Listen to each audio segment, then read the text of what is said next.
Don't sign it. The sharp voice cut through the mahogany-paneled office like glass shattering.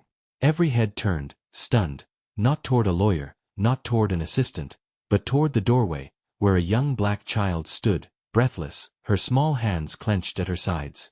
The director's pen froze mid-stroke above the contract worth millions. The polished men in suits shifted uncomfortably, their smiles flickering for the first time. The ticking of the antique clock on the wall grew louder. The silence that followed was heavier than the weight of the golden chandelier above them. One of the men forced a laugh, smooth and practiced. "It's just a child," he sneered. "She doesn't understand what this is about." But the girl's eyes didn't waver. She stepped into the room, her voice trembling but firm. "I know exactly what it is. And it's a trick." Gasps rippled across the room. The director's grip tightened around the pen, his heart thundering in his chest.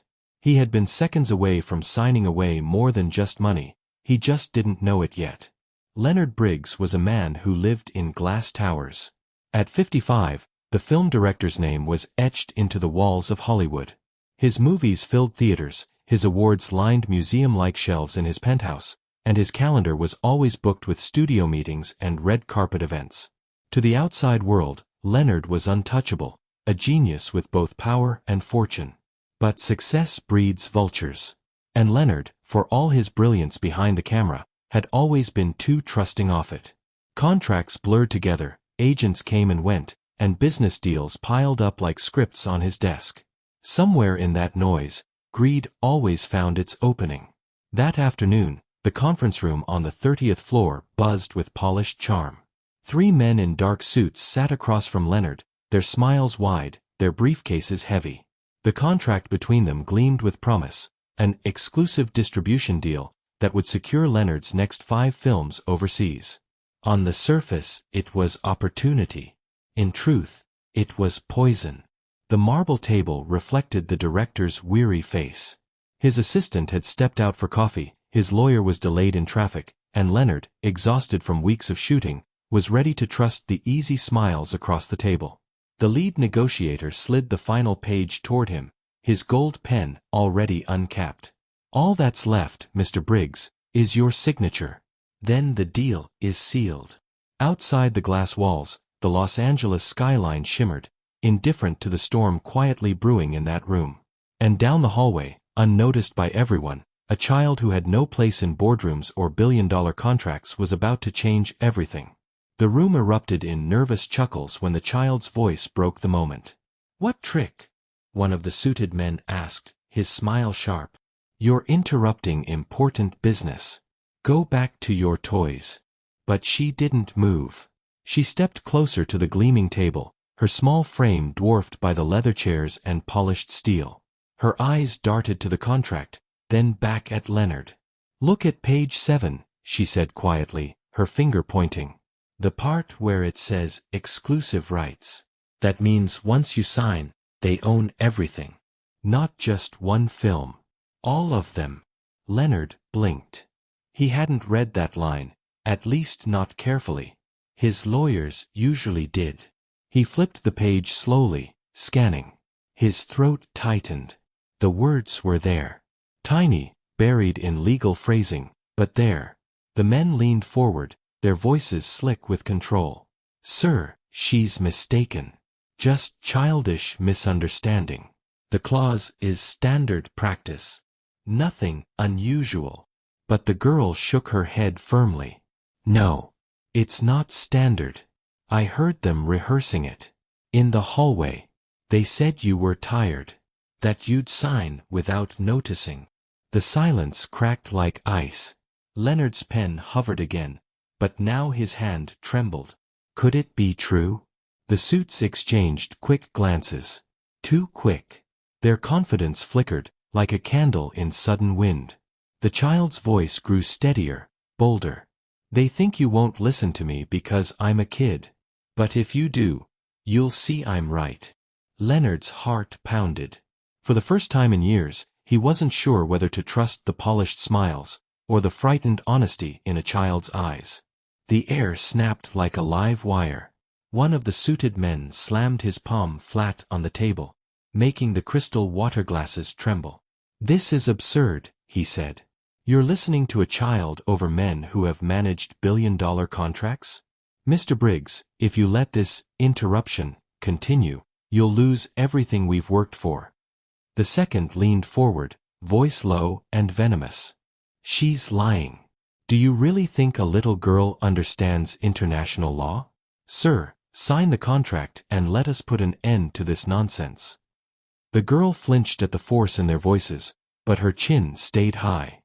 Her small fists clenched tight at her sides. "I'm not lying," she whispered, then louder. "I heard you. You said you'd hide it on page 7. You said he was too tired to notice." Leonard's stomach knotted. He looked at their faces, once smooth with charm, now twisted with anger. The mask was slipping. The third man tried one last tactic, leaning back, voice dripping with mockery. "Director Briggs, do you realize what's happening? You're letting a barefoot child, probably someone who doesn't even belong in this building, decide your future. You've built empires. Are you going to throw that away because she spun a story?" The words hit like a blade. The entire room seemed to close in on him. The pen felt heavier than iron in his hand. His empire, his reputation, his films, balanced on a decision that no script had prepared him for. And yet, his daughter's laughter flashed in his memory, his crew's loyalty, every hard-earned moment of his career. Could he risk it all on the polished liars before him, or trust the courage of a child who had nothing to gain?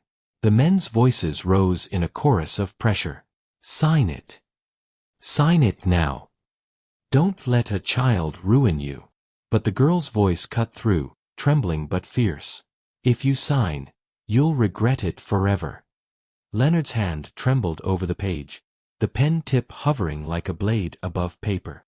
The suits leaned in, voices pressing him, suffocating. Then the child moved. She darted forward, grabbed the contract, and flipped it hard to page 7. Her small finger slammed down on a single line of text. "Here. Read it out loud." Leonard's eyes fell on the words, hidden in the legal maze: exclusive, irrevocable rights to all creative properties produced by Leonard Briggs. His breath caught. All of them. Not one film. Every film. His entire legacy. His chest tightened. The suits froze, their smiles collapsing into pale stone. That's standard," one stammered. But their confidence was gone. Their voices cracked like broken glass.